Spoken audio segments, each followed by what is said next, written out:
Salutations all, I'm Jockey, I'm here with my kitten Jaina, and the time has come to play Castlevania, one of my favorite NES titles ever made.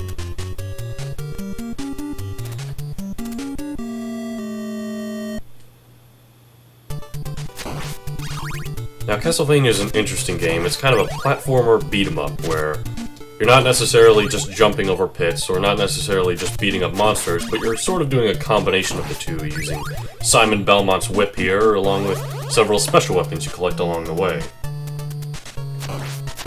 Now the special weapons use these hearts you collect as ammunition, they're actually not health. And it's a pretty simple game. It has 6 levels, you go to the end of the level, beat the boss, use sub-weapons in the whip. That's about it. Your health bar is the red thing up there, and you can only refill it using meat you find through the walls. I'm not sure why Simon feels the need to eat meat he just found in the walls, but that's that.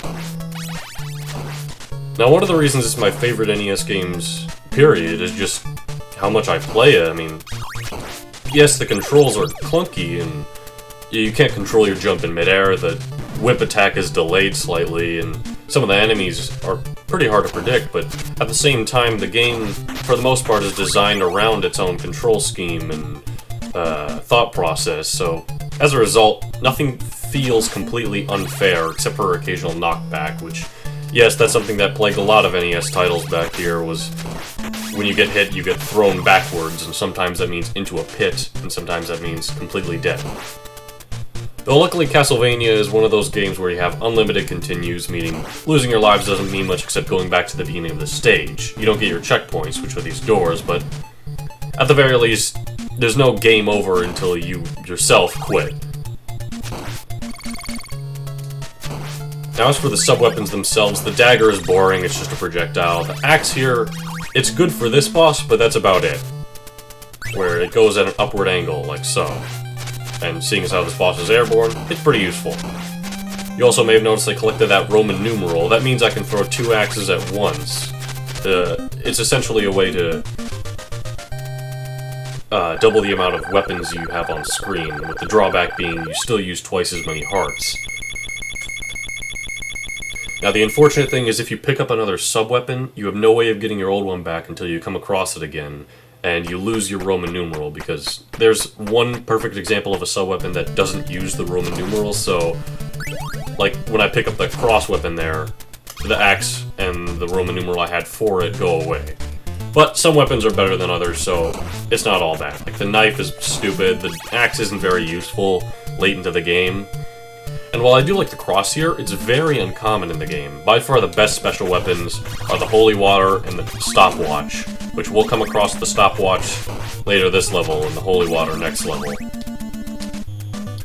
But yeah, if there's 2 things this game is notorious for, is its difficulty and the music. Because, you know, NES had a lot of great game soundtracks. There were games like Super Mario Bros. That people still know the soundtrack to today. And games like Legend of Zelda, which of course remix them today and all that. But Castlevania is definitely the most well-made, in my opinion. It's the best NES soundtrack, not in its own series, because honestly, I think I prefer Castlevania 3 and Castlevania 2 soundtrack, even though this is my favorite game of the 3. The whole series just has great music overall. Now as for...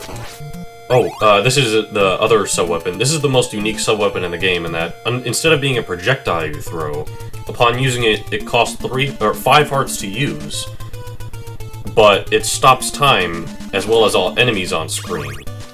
So it essentially makes it easy for you to just get by any section. Like those Medusa heads are pretty annoying to get past. You have to go back and forth and such.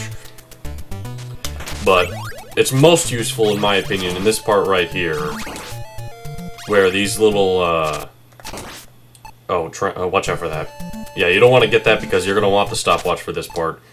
But it's most useful in this part here where you can stop time on these things. Luckily, the second one you can just duck under, so it's no threat. But you want to stop time while these things are super high up, and just walk past. You can make it past that without the stopwatch, but it's easiest with the stopwatch. The issue is, first of all, the stopwatch doesn't get any use out of the Roman numerals, so that's unfortunate. Also, it uses 5 hearts when you use it just once. Ow. These enemies are pretty tough because they take 6 hits, I believe, to die. And they stand in your path. You can't really jump past them or any of that. Now, the stopwatch, it's interesting. You see, upon stopping time, it of course stops all enemies, but with bosses, it only stops the first 2. And this is, of course, the second boss, Medusa, meaning we can get a lot of use out of it here. Just whip away there, and yeah, that's it. Yeah, Medusa can't really do anything, and even without the stopwatch, Medusa is still one of the easiest bosses in the game, if not the easiest, because Medusa always goes along the ground, so if you use the holy water, that also works. Like, you can toss the holy water, and I'll show how the holy water works this next level, level 3. And while I may like Castlevania 2 and 3 soundtrack more than this game, there's still a lot of great tracks, and this one here is my personal favorite, level 3, which I don't exactly remember the name of. I should look that up between sessions. But yeah, this is the holy water. You toss it, and it stays on the ground as a fireball that can hit enemies that are on the ground and such. And 2 holy waters is really great, because that means any enemy that just takes hits can just be stopped in place, because the fireball hitting them stops them in place.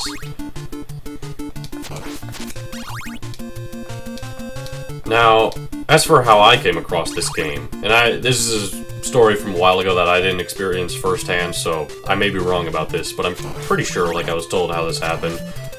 But essentially what happened was, my stepmother owned an NES when she was young, and had a bunch of games for it, and apparently one night her father came home drunk and sold all of her games.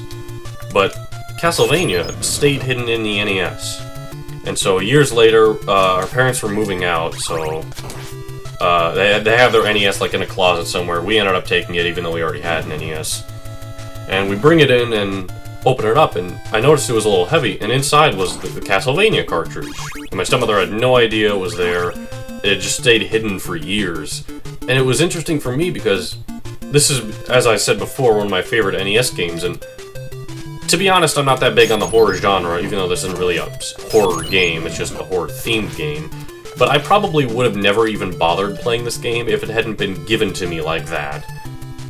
So if it weren't for it being inside the NES, like if some other game, like Super Mario Bros. 3 was in the NES at that moment instead, I probably never would have played this game and never would have gotten into the series.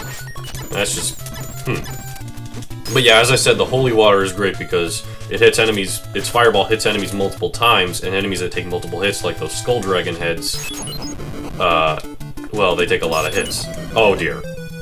As you can see there, that's a perfect example of the knockback pushing you into a bottomless pit. I don't know why it gave me a Roman numeral there, I don't even have any sub-weapon. You can tell, of course, what sub-weapon you have based on what's in the box up top. Oh, and that little thing I'm picking up there is a whip upgrade. You rarely see these unless you die, and even then you get them almost instantly. But it makes it so your whip does more damage and reaches longer. That's essentially what it'll be for most of the game. Now, we no longer have the holy water, which is unfortunate. That's okay. Ow. Stopping time can also be useful with these skull dragon things, seeing as how it allows you to hit them whilst they're still stuck in time. Gives you a bit of an upper hand. But as I said, the stopwatch no longer works on any of the upcoming bosses, so I'm not going to want to keep it until the end of the level. I'm going to want to pick something up along the way. These birds can be annoying. It depends on if you let them move. As you saw, I whipped them as soon as I saw them, or as soon as I possibly could. And if you do that, they're no issue. Or if you stop time and hit them while they're stopped, then they're no issue. But if they get out, then they can be a bit of a problem just because of how random and unpredictable they are. That's also the case with the hunchback enemies from the beginning of the level that I took care of rather quickly. But those ones, they just stay among the ground, and you can usually hit them even if they jump just by whipping normally. So they're not much of an issue for me. I guess I'll take that. Some meat right here. Gonna want that. And now we have the level 3 boss, the mummies. And my guess is they developed this boss and then they realized it was so easy they had to make 2 of them. Because later in the series, in games like Castlevania Bloodlines, they're just regular enemies, and they're so pathetic. You just stand there and whip them.